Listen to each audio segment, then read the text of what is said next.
मैं हूं गोड्डा। झारखंड प्रदेश का अत्यंत पिछड़ा इलाका गोड्डा संसदीय क्षेत्र। यहां से वर्तमान समय में सांसद हैं बीजेपी के निशिकांत दुबे। निशिकांत दुबे एक उदाहरण है जो ये साबित करते हैं कि यदि कोई जनप्रतिनिधि चाह ले तो देश का कोई भी इलाका पिछड़ा नहीं रह सकता है। मैं आज आपको बता रहा हूं गोड्डा की कहानी, गोड्डा की ही जुबानी। मैं गोड्डा लोकसभा क्षेत्र हूं। एक दशक पहले तक मेरे पास कोई रहना नहीं चाहता था। जो अपने थे वे भी छोड़कर दूसरे शहर जा रहे थे। बच्चों को मुझसे कोई लगाव नहीं था। पढ़ाई के लिए तो उन्हें मजबूरन बाहर रहना पड़ता था, मगर छुट्टी होने पर भी वे मेरे पास नहीं आना चाहते थे क्योंकि मैं बदसूरत था। मैं उन्हें कोई सुविधा नहीं दे पाता था।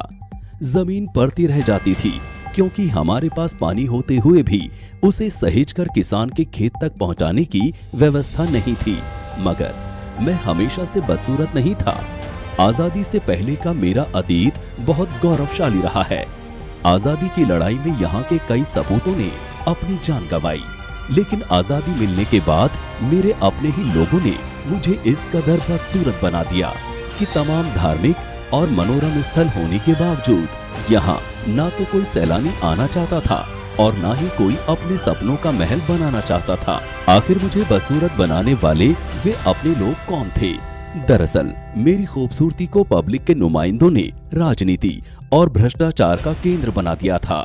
विकास की बातें करते थे, मुद्दा उठाते थे, मगर सिर्फ राजनीति और कमीशन के लिए, हकीकत में उतारने के लिए नहीं। जनता के प्रतिनिधि खुद ठेकेदारी भी करते थे, जिससे काम सिर्फ फाइलों में होता था।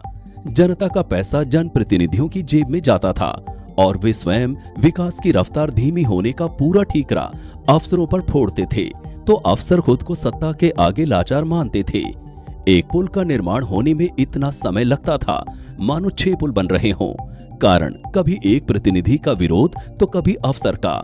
इसके बाद भी मुझे कुदरत ने कई छोटी छोटी नदियां और तालाब जैसा अजूबा दिया जो मेरी सुंदरता में 4 चांद तो लगाता ही उसके पानी को सहेजकर मेरी बंजर हो रही कोख को भी हरा भरा करता। मगर जनप्रतिनिधियों की वोट की राजनीति और अफसरों के आपसी खींचतान में खूबसूरती में 4 चांद बनने की बजाय दाग से बन गए थे। भ्रष्टाचार और राजनीति में फंसकर ऐसी अनेक योजनाएं अधर में लटकी रह गई थी जो शायद हकीकत में होती तो मेरी सूरत कुछ ऐसी नहीं होती। मेरे पास रहने वाले किसी जनप्रतिनिधि ने फ्यूचर प्लानिंग नहीं की थी। वे सभी सिर्फ अपने लिए ही जीते रहे। लेकिन 2009 से मेरा भी वक्त बदला जब निशिकांत दुबे जी पहली बार संसद में मेरी नुमाइंदगी करने पहुंचे। मेरी सूरत फिर बदलने लगी। देवघर में हवाई अड्डा, एम्स, स्टेडियम, पूरे संसदीय क्षेत्र में स्कूल, कॉलेज, मेडिकल कॉलेज खुलने लगे।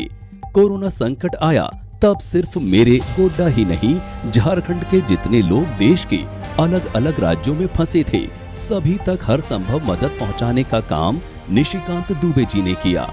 निशिकांत दुबे जी ने पिछले 11 साल में जो काम किया और करते जा रहे हैं, उससे मैं गोड्डा उन लोगों से कुछ सवाल करना चाहता हूँ जिन्होंने पहले मुझे बर्बाद करने में कोई कसर नहीं छोड़ी थी।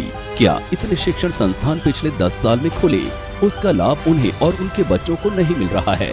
क्या यहाँ की बेटियों को अब घर के ही पास शिक्षा नहीं मिल रही है? स्वास्थ्य सेवाएं उपलब्ध नहीं हो रही हैं? क्या हवाई अड्डा और एम्स से लोगों को लाभ के साथ ही स्थानीय युवकों को रोजगार नहीं मिलेगा? छोटी छोटी नदियों पर डैम बनने से उसका पानी किसानों के काम नहीं आएगा? ऐसे कई सवाल हैं और उसका जवाब हाँ में ही होगा। आखिर ये सब पिछले 11 साल में ही क्यों हुआ? इसका जवाब यही है कि अब हमारी नुमाइंदगी देवघर में पले बड़े निशिकांत दुबे जी जैसा नेतृत्व कर रहा है, जिसने यहाँ के दुख दर्द को नजदीक से देखा है और संवेदनशील इंसान होने के नाते उसे खत्म करने का प्रयास किया है, जिसका लाभ यहाँ के यादव, अन्य पिछड़े वर्ग, आदिवासी समाज समेत सभी वर्गों को मिल रहा है। गोड्डा की पहचान पूरे देश में सबसे ज्यादा विकसित और शिक्षित क्षेत्र के रूप में बन रही है। इसलिए हर काम का विरोध करने वालों सुधर जाओ। न्यूज़ 4 एशिया के लिए कौशल सिंह की रिपोर्ट।